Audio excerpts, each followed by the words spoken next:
sheeko la magac baxday jaceylkii qalbiga waa qiso dhab ah jaceylkulaya malo ninkuu yeela u xidhay yarantiisii ku helay yalaal baray oo yamini wuxuu yahay uu yaqaan oo dhex martay wiil iyo gabar jiilka maanta qisada sidatan ay ku bilaabanaysaa Zainab waa gabar ka dhalatay cid iska normal ah oo nolosheedu heer sare maysan ahaynin balse waa iska dhaxdhaxaad Zainab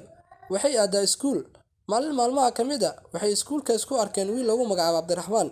Cabdiraxmaan waa sida Zainab qoyskiisu waa iska normal balse Cabdiraxmaan waa wiil dabeecad qalafsan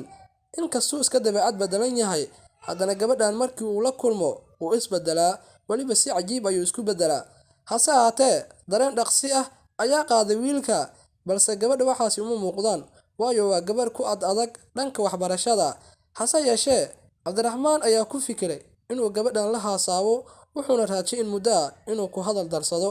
balse nasiib wanaag way u suurta gashay inuu gabadhan meel iskuulka ka baxsan kula kulmo subax ayadoo iskuulka u cararaydo ayuu wadada ku qabtay wayna isku lug darsadeen maadaama ay hal iskuul isla dhigtaan kadib inta wadada baska la sugay ayuu ku hadal darsaday wayna isbarteen wuxuu weydiiyay magaceeda wayna u sheegtay si la mid ah asagana uu isbaray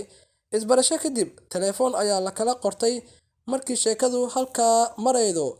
ayaa baska yimid la soco qaybta xigta laagsaar sina shaarigaray oo la wadaag asxaabtaada jaceylkulaya malo ninkuu yeela u xidhay yarantiisii ku helay yalaal baray oo yamini waxaad u baahan tahay inaad page-kiina like iyo follow aad tiraahdo ama aad subscribe saarato barta YouTube-ka aynu ku leenahay Jawhar TV daawade mar